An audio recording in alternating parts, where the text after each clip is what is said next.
What do Kim Kardashian, Stephen Hawking, and Pat Kreider all have in common? It's a good question. I'll answer it in a minute. I really just said that at the beginning to get your attention because you've been sitting through a lot of speeches, and I do understand that I am the last obstacle between you and your diploma. So I'll answer that in a minute. But first, in writing this speech about 2 days ago, I thought back to all of the experiences we have had the opportunity to enjoy during our time at East. Learning, meeting new friends, going to football games, venturing underneath the dimly lit art wing stairwell to buy some Coke, diet sugar-free Coca-Cola because of the nutrition standards and everything, taking tests, finding our passion, stapling bananas to the ceiling, and discovering things that we are absolutely, positively dead wrong about. Did that last one catch you off? Honestly, a couple of them may have caught you off guard, but especially the last one. But let's face the truth here, ladies and gentlemen. You are wrong. I am wrong. Kim Kardashian is wrong, although that's kind of a given. Stephen Hawking is wrong. Even on occasion, Pat Kreider himself can be wrong. We always made him do push-ups, actually, when he made a mistake on the board.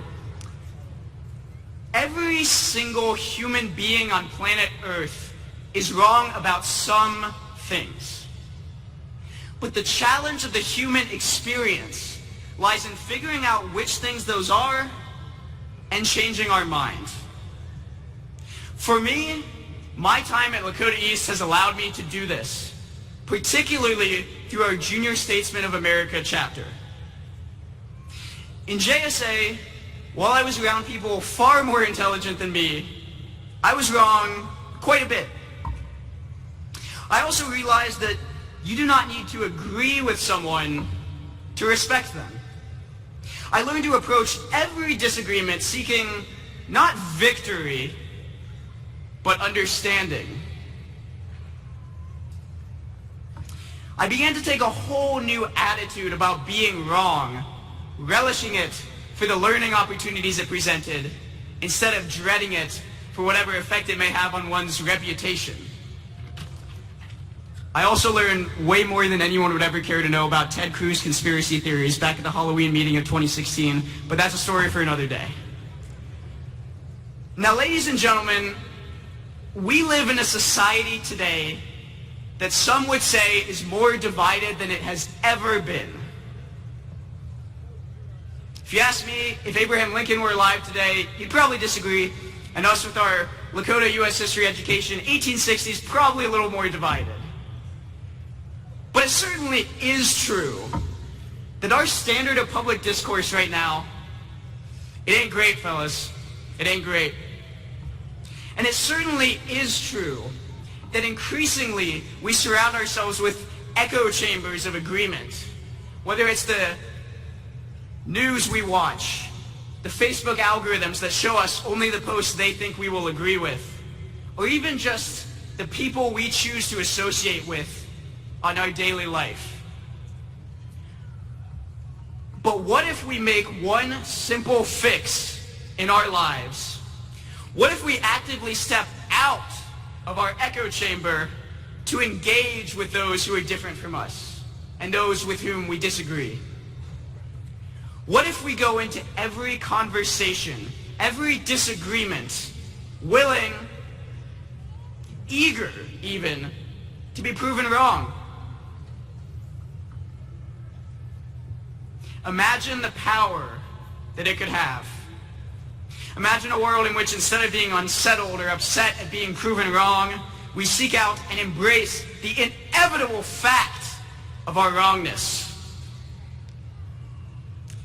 In class of 2018, it is so important and right that we should do this. Because speaking of people being wrong, there's something that adults like to tell us that, hogwash, it's not right. I'll tell you what it is. So often we are told that we are the future of this country. Wrong, not true. We are the present of this country, and don't you ever forget that. Already our class has not strayed away from activism, from our Orange for Change campaign and the surrounding dialogue, to our countless efforts to raise money for causes we care about, causes like cancer research and hurricane relief. And so, as we leave high school, let us pair that activism with a healthy willingness to be wrong, because our actions and our core principles will define our community, our nation, our world, and our standard of public discourse, both now and in the future, because we are the present of this country. Now, class of 2018, as you prepare to walk to this stage to receive your diploma, or your diploma case actually, honestly that's the only thing from stopping me from just citing Joe Biden quotes for 6 minutes instead of giving a speech. As you get your diploma case, I'd like to leave you with one parting thought. As we walk across this stage, we will be joining the 38% of the world that has completed upper secondary education, according to UNICEF. Let us walk proud of what our class has accomplished, but mindful that the vast majority of the world does not have the opportunities we have been presented with, no matter how much they may want them. Let us acknowledge, thank you. Let us acknowledge and honor these people by working as hard as we possibly can, by using this rare opportunity and rare gift of a public education instead of squandering it, by showing empathy for all people, and being willing and eager to be wrong. Our public education is an investment in us that society has made, and I think we owe a debt to that society to offer them the largest return on that investment that we can. Just as we've left Lakota East, let us leave every community we are a part of better off than we found it. Then again, who knows?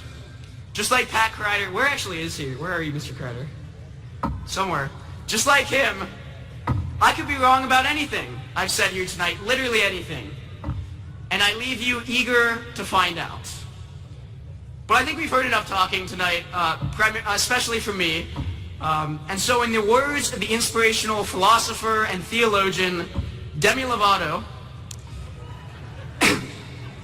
if you talk that talk, baby, better walk that walk, baby.